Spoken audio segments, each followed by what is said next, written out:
Buenas las tengan todos y todas. Queremos presentarnos, Wilson Borja Díaz, candidato a la alcaldía de Cartagena en unas elecciones atípicas. Hoy quiero plantearle quién soy yo. Me llevaron a la edad de 1 año a la calle de los 7 Infantes, exactamente el 3 de septiembre de 1953. Desde entonces vivo en la calle de los 7 Infantes, donde tengo mi casa, rodeado de mucha gente extranjera y otra gente del interior de la ciudad, porque es un barrio que fue sacada, las personas vendieron sus casas y se las entregaron a otros. Wilson Borja ha conservado su casa ahí y ha dicho que aún después de muerto esa casa seguirá siendo de los Borja, por un problema de principio. No queremos dejar el barrio donde nos criamos durante 60 años, cuando era apenas un barrio de tierra, un barrio donde las aguas negras cruzaban por mitad de la calle y ahí jugábamos. En ese barrio nos criamos, ahí vimos cómo fue cambiando toda la fisonomía del barrio con las construcciones de las calles, con el alcantarillado, no solamente del barrio San Diego, sino también del barrio Getsemaní y del centro de la ciudad. Allí estudiamos, en el centro de la ciudad estudiamos nuestro elemental. En esa época estaban separados 5 años elemental y 6 años de bachillerato. Ahí estudiamos en el Colegio Simón Bolívar, estudiamos en la Escuela Piloto Agustín Nieto Caballero, y luego pasamos al Liceo Bolívar, donde estudiamos bachillerato. Y luego pasamos a la Universidad de Cartagena, donde estuvimos estudiando Ingeniería Civil, carrera que no terminamos aquí en la universidad. Y creamos muchas cosas. Fuimos del grupo de los Happy Boy, donde éramos 8 hermanos, amigos, 7 del barrio Getsemaní y 1 del barrio San Diego, que era mi persona. Recorrimos la ciudad de la época, organizando fiestas y participando de fiesta con Picó, y fuimos los de los primeros pioneros de la salsa en la ciudad. Me fui de aquí, como mucha gente, a buscar la posibilidad de vivir y logré estudiar Ingeniería de Sistemas, hacer 3 especializaciones, una de finanzas en la Universidad de Rosario, otra de administración territorial en la Universidad Javeriana y otra que hicimos entre Chile, Italia y Cartagena con la OIT sobre resolución de conflicto y negociación. Trabajamos durante 13 años en el Instituto de Código Territorial. Ahí organizamos el plan maestro de Cartagena, que luego ha sido cambiado permanentemente y ha sido cambiado permanentemente para beneficio de unos pocos, desde el punto de vista de ir aprovechándose el desarrollo que daba el plan, los de siempre, los que siempre han mandado en la ciudad.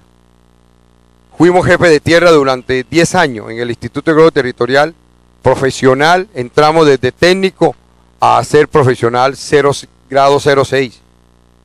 Luego fuimos de ahí presidente de la Federación Nacional de Trabajadores al Servicio del Estado.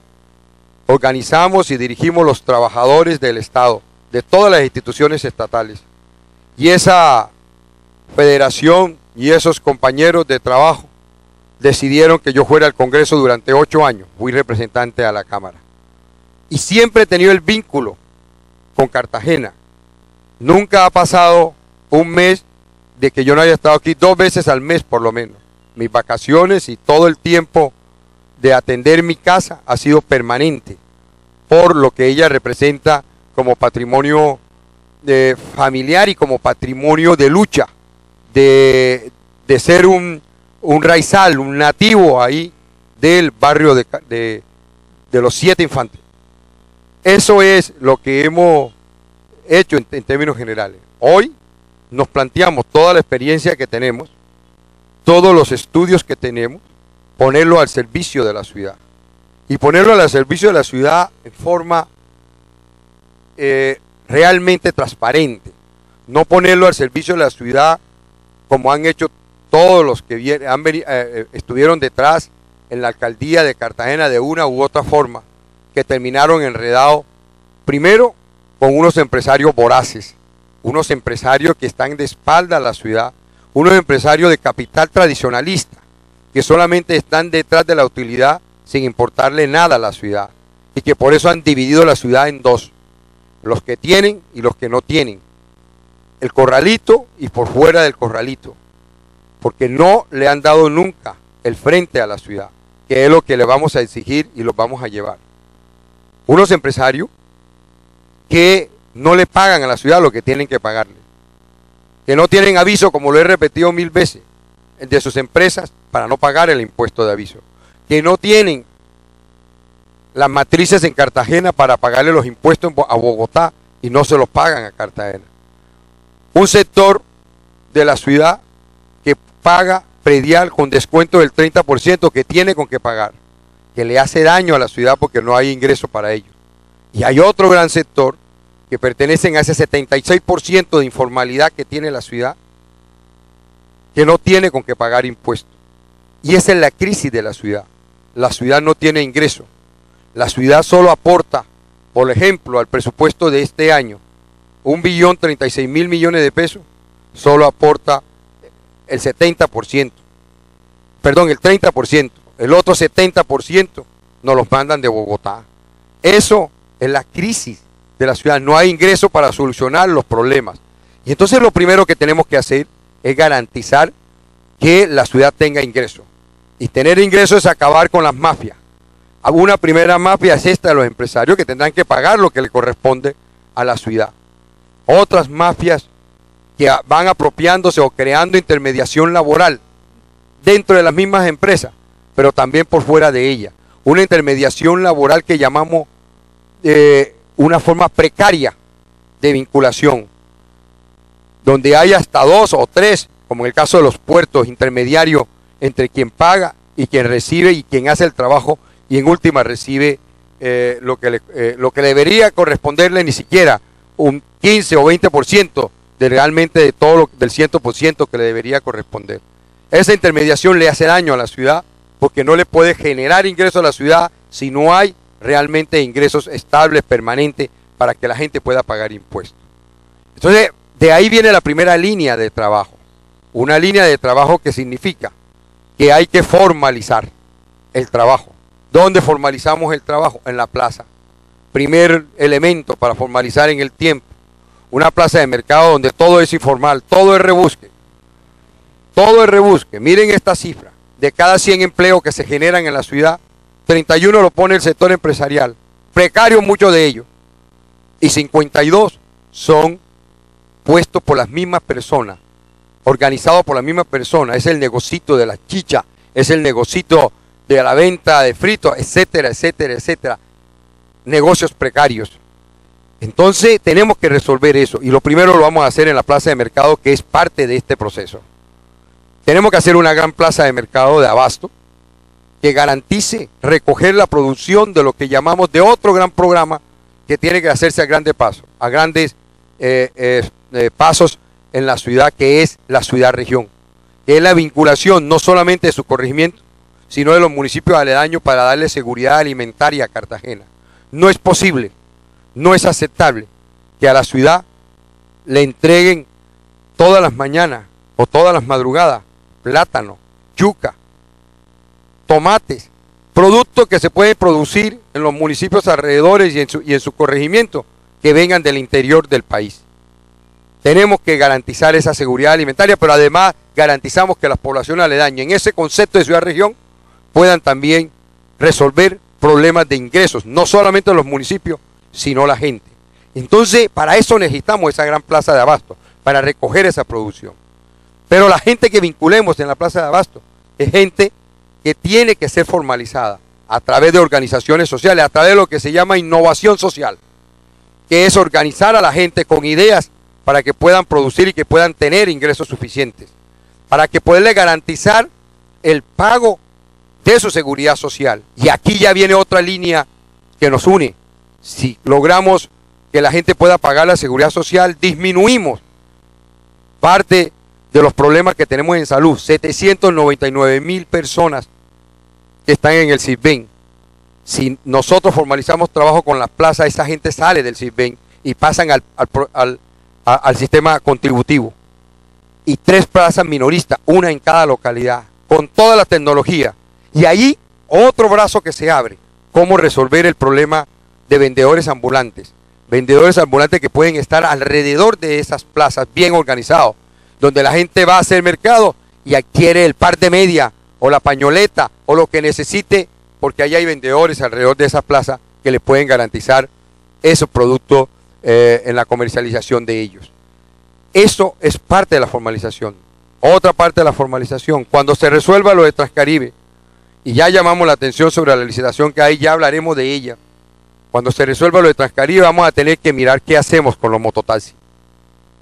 50,000 mototaxistas dicen, aquí uno dicen que es mucho más, que tendremos que vincular el sistema de transporte de la ciudad, formalizándolos, porque la idea no es ponerlo a que anden en los extramuros de la ciudad.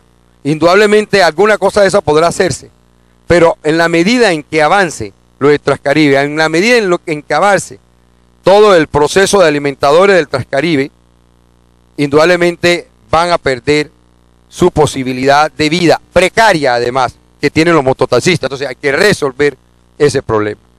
Y lo último, que tiene que ver con la formalización de trabajo.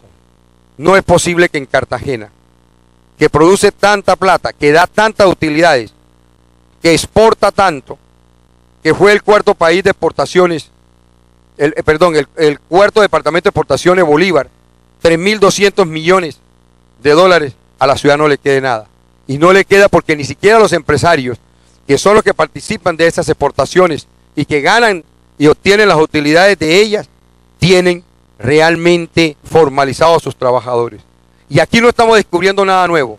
Este gobierno ha planteado unos decretos para la formalización del trabajo. Esa es la primera línea de trabajo que tenemos nosotros. Hay una segunda línea, que es los ingresos que recibe la ciudad, de la nación. Son ingresos de alrededor de 700,000 millones de pesos, lo que les digo, el 70% del presupuesto. Esos ingresos son para salud, para educación, para saneamiento básico. Pues bien, esos ingresos hay que optimizarlos.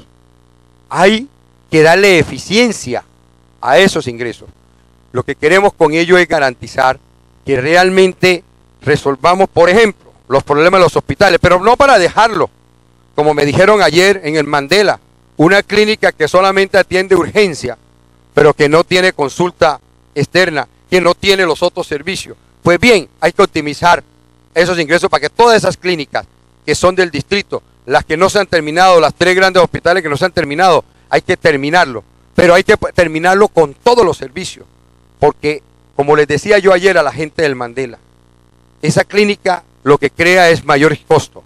¿Por qué? Porque hay una infraestructura que no se utiliza, para lo cual se hizo. Y entonces tenemos que garantizar que esa infraestructura que se hizo va a ser para eso, va a ser para brindar todos los servicios de salud. Y eso lo tenemos con esos ingresos, eficiencia y eficacia en el manejo de ellos. En la educación, igualmente, la plata que viene de la nación, darle la mejor utilización de la educación, porque tenemos que llegar al 100%, como hemos llegado nosotros como Polo Democrático en Bogotá, y como ha tenido que copiarlo el gobierno nacional de Juan Manuel Santos, de tener la educación gratuita, de 0 hasta 11 grados. Y eso tenemos que hacerlo con esos dineros y con otros que podamos ir recuperando de los ingresos que le entra a la ciudad para darle esa garantía de educación. Acordémonos que la educación es la mejor inversión que puede hacer cualquier país, cualquier departamento, cualquier municipio o cualquier distrito como el distrito de Cartagena. Y el saneamiento básico. Ahí tendremos que ver cómo ayudamos para resolver la emergencia de los problemas de los canales pluviales. Pero ya estamos pensando en grande, estamos pensando en la transformación de la ciudad. Tenemos que invertir, dicen las cifras que tendremos que estudiar con más cuidado, 3 billones de pesos en los canales pluviales. Pues bien, esos canales pluviales, si vamos a invertir toda esa plata, no sería únicamente para recoger agua. También podríamos tratar de vincularla. Si hacemos rediseños, vincularlo al sistema de transporte de la ciudad, al sistema vial de la ciudad, aprovechar una riqueza que tiene Cartagena como son las aguas. Esa es otra idea que tenemos ahí en ello, y que para eso, para resolver la emergencia de la gente que tiene los problemas de inundaciones, tenemos que mirar los recursos para el saneamiento básico, cómo le damos eficacia y cómo le damos utilidad a ello. Esa es otra línea. Esa línea es muy importante, porque aquí basta únicamente con garantizar los recursos. Pero, ojo, estas dos líneas, ¿cómo la vamos a hacer? La vamos a hacer con la participación de usted. Vamos a hacerla con innovación social. Vamos a hacerla con el plan que hemos llamado Cartagena Sostenible, Social, Ecológica y Económicamente. Y ahí dentro de ese plan, dentro de esa propuesta, vamos a manejar una de las metodologías, que es el presupuesto participativo. Pero el verdadero presupuesto participativo, donde usted define qué hace con el presupuesto, donde usted define a quién se le entrega para que haga la obra, donde usted define cómo se controla ese presupuesto y esa construcción de la obra, y usted define la evaluación para poder seguir proyectando el trabajo. No para que decida sobre qué calle, no para que decida sobre qué hospital o sobre qué escuela únicamente, y ya no tiene nada más que ver con el proceso, y ahí viene la corrupción, porque no hay vigilancia sobre ese presupuesto. Esa es una de las herramientas que vamos a utilizar. Y a eso es lo que le invitamos. Vamos a ministrar ustedes conmigo, que seré una guía, no un mago para resolver los problemas. Aquí no se necesitan magos, se necesita una guía que tenga claridad, pero que sea transparente, como he sido yo en mi vida, para que podamos guiar esta administración del conjunto con toda la población. Y además, esto tiene otro elemento de participación. Hemos dicho que en el caso de la salud y en caso de diferentes sectores, como el de la educación, será la comunidad de la salud, con los usuarios de la salud, los que definan y decidan el camino de todo el plan que hay que poner ya en detalle frente a la salud. Es traer a los médicos. Aquí tenemos científicos que no conocemos en dermatología, conocemos científicos en oncología, en pediatría, que han marcado en nuestro país y en el extranjero, han marcado pauta de sus trabajos. Tenemos científicos en la Universidad de Cartagena, muchos amigos que están ahí. Bueno, todos esos amigos tendrán que reunirse en ese comité que llamaremos de la salud, para definir los rumbos, para definir al detalle las prioridades, y para con la comunidad resolver el presupuesto participativo en salud. Igualmente lo vamos a, y nombrarán, decidirán sobre quién es el secretario del DADIS, quién es la persona que llega al DADIS, de ellos mismos, para que pueda haber una real comunicación con este proceso. Igualmente nos dará la posibilidad con la educación. Son los estamentos educativos, son los maestros, rectores, padres de familias, estudiantes, los que tendrán que tomar las determinaciones y las decisiones sobre todo lo que tiene que ver con educación, y nombrarán el secretario de educación. Claro, ambos y todos los nombramientos de esta clase será con un proceso meritocrático que resolverán ellos, que dirigirán ellos, para que no haya posibilidad de engaño y que la persona que llegue sea la mejor cualificada de todo el sector de la salud o de todo el sector de la educación. Con estos dos ejemplos les muestro cómo vamos a hacer y cómo vamos a gobernar realmente todas y todos a esta Cartagena. Y claro, ahí estará la discusión sobre los problemas que irán encontrando en cada sector. Esos colegios que parecen hoy elefantes blancos, que no están usándose. Ahí tendrán que decidir sobre cómo los ponemos a funcionar. Pero también tendrán que decidir sobre 172 obras, en las obras que le correspondan a estos sectores, en donde primero que todo abriremos las investigaciones pertinentes para saber por qué estas obras no fueron terminadas y por qué los presupuestos fueron despilfarrados y por qué y quiénes deben ir a pagar por esas decisiones. Y además, como hemos dicho, tendremos que nombrar abogados para que se conviertan en parte civil a tratar de recuperar los dineros que se puedan para el distrito, pero también en parte penal, para garantizar que los procesos penales no sean violados aquí en Cartagena, donde también hay queja, hay mucha queja sobre lo que es la justicia cartagenera, sobre que la corrupción también llega hasta allá. Entonces tendremos que tener vigilancia y abogados para darnos la pela, para que respondan los que tienen que responder y recuperar los dineros que se puedan. Esos sectores también tendrán que definir, esas comisiones, esos grandes grupos de los diferentes sectores tendrán que definir sobre estas obras. Y tendrán que estudiar y decidir cuáles terminamos, cuáles valen la pena terminar, que le produzcan un beneficio social e incluso beneficios económicos, donde sea, pero en primer lugar beneficio social a la ciudad. Aquellas que fueron montadas con el criterio de sacar contrato por sacar contrato para hacer la corrupción de la ciudad y que no representen esos beneficios y que sus construcciones hasta ahora no garanticen que cuando se terminen vaya a servir beneficiosamente a la ciudad o que sea demasiado costosa, tendremos que eliminarla del proceso. Pero tendrán que pagar los que tomaron esas decisiones. Esa es la otra vía. Y hay otra cosa que es muy importante en términos generales. Todo esto me diferencia. Conocer Cartagena como la conozco, me diferencia de los otros candidatos. No la conocen. No son candidatos estudiosos. Y no se refieren al problema de la educación, sino de conocer a fondo cómo se administra una ciudad. Yo estoy seguro que no conocen cómo resolver un problema fiscal. Están pensando, y los oirán, que Bogotá les siga mandando más plata. No, Bogotá no va a mandar más plata de la que corresponde legalmente. Tendremos que hacer un esfuerzo en lo que es la innovación social para conseguir recursos. Recursos nacionales y recursos internacionales del sector privado. Sí, del sector privado. Y claro, estaremos abiertos a buscar en los fondos nacionales para traer recursos para la ciudad. Pero no es con aquel pensamiento de que traigan más plata para que aquí se la roben. Esa es la actitud que se tiene en el Ministerio de Hacienda en Bogotá. Que aquí no se le puede mandar plata a Cartagena porque es plata desperdiciada, es plata que se roba. No es la única ciudad, es en muchas ciudades del país. Pero aquí estamos hablando de Cartagena, la Cartagena que nos duele. Entonces ahí hay una diferencia. Hay una diferencia grande en pensar cómo administrar. Y hay otra gran diferencia. Y usted lo notará con estos candidatos. Lo notará cuando estos candidatos vienen y le ofrecen a usted que le van a construir la calle, que le van a terminar el hospital, que le van a terminar el colegio, etcétera, etcétera, que le van a dar un trabajo, como si esas cosas no fueran sus derechos. ¿Acaso usted no tiene derecho a trabajar? ¿Acaso usted no tiene derecho a tener salud?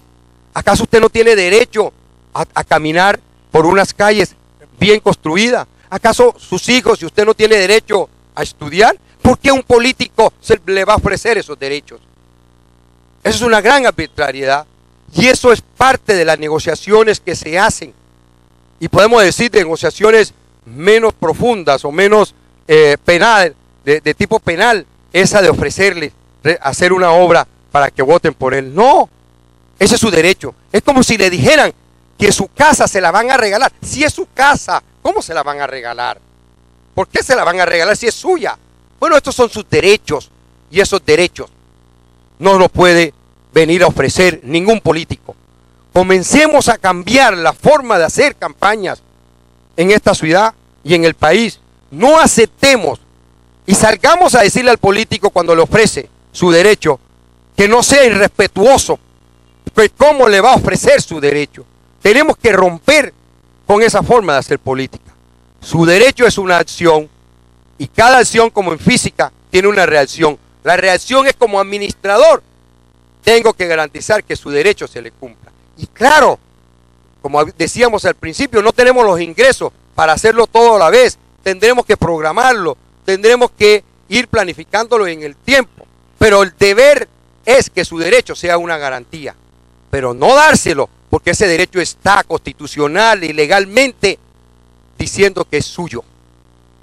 Por eso, y además es suyo, porque usted paga para que sea suyo. No porque se lo dan gratuitamente, como lo ofrecen los políticos. Usted paga impuestos. Usted paga permanentemente impuestos para que le garanticen la solución de sus necesidades, que son esos derechos. Por eso, cambiemos la forma de hacer política. No aceptemos esa clase de propuesta. Y ahí los invitamos. Y otra cosa, también somos diferentes. No solamente por esto que decimos, somos diferentes porque no estamos vinculados, somos completamente limpios, no estamos contaminados como están contaminados los otros candidatos. Ahí hoy que grabamos esto vemos el ejemplo. María del Socorro Ramírez, apoyada por el partido de la U. Sus cabezas en Bolívar, todo el mundo sabe dónde están. Apoyada por Cambio Radical, sus cabezas, todo el mundo sabe dónde están. ¿Qué? ¿Cuál es la diferencia? Que ellos están contaminados, yo no estoy contaminado. Todo el mundo sabe cuál es la contaminación de María Socorro Ramírez. Perdón, de María Socorro Bustamante. ¿Cuál es la contaminación que tiene? ¿Qué pasa con Dionisio Vélez? Es un muchacho todavía. Pero ¿a qué hizo en las campañas pasadas? ¿Con quién se acompañó? Ahí están las fotos. Con la diputada que también era de quien financia a María Socorro Bustamante. ¿Quién lo acompañó? Los políticos de los cuales él dice hoy no tiene vínculos. Pero esos políticos en el Consejo no ha dicho con quién están. Que digan con quiénes están. A ver si no están con ellos. Sigue siendo lo mismo. ¿Qué pasa con Miguel Navas? Gobernador de Bolívar. ¿Qué hizo? Todos conocen lo que pasó y cuáles son los vínculos que tiene como Partido Conservador y cuántos elementos del Partido Conservador también están en la cárcel. Entonces esa es la contaminación. Ellos representan lo mismo que usted rechazó cuando votó por Judith Pinedo, que usted rechazó cuando votó por Campo. Pero eso sí, equivocado, no de personas, equivocado buscando a un mago, llevar a un mago a la alcaldía para que le resolviera los problemas. No, aquí le estoy diciendo, aquí tenemos que resolverlo entre todas y todos. Eso también hace la diferencia. Aquí no hay ninguna clase de contaminación. Y yo estoy dándole duro a los puyaojos. Los puyaojos no son más que personas y un método para comprar votos. Para comprar votos disfrazados. Y no se puede decirle que porque son pobres la gente se utilizan a los puyaojos. Y entonces lo vamos a mantener en la pobreza siempre. ¿Acaso para comprar una receta médica necesitamos que nos paguen el voto? Y cuando ya no hayan elecciones, ¿con qué la compramos? ¿Acaso para comer bien un día o 2 días necesitamos vender el voto? ¿Acaso no necesitamos comer bien todos los días? ¿Acaso no necesitamos tener garantía de la medicina todos los días? Entonces la pobreza no puede ser el elemento que se utilice en estas votaciones o a través de estos señores de los puyaojos. Es una forma de comprar votos. Rechace esa actitud. Así estamos ya administrando. Si hacemos esto en la campaña, ya estamos aprendiendo a administrar. Mi invitación es a esa. Rechace todas las campañas contaminadas que están compitiendo con nosotros. Aquí de frente tiene a un hombre completamente transparente. Aquí de frente tiene un hombre que ha estudiado y que está dispuesto a poner esos estudios y que ha trabajado desde la edad de 9 años. Desde la edad de 9 años en la plaza de mercado, ahí empezó mi primer trabajo, a llegar a donde he llegado. Aquí tiene un hombre que está dispuesto a poner toda esa experiencia, todo ese estudio al servicio de la ciudad, solo con una cosa, como una guía, colectivizando con ustedes, administrando con ustedes y decidiendo ustedes hasta quiénes son los secretarios de esta administración. Hay que recordar cómo se vota. En el tarjetón aparece este sombrero. Ahí está en el tarjetón el sombrero de la victoria, el sombrero de Wilson Borja.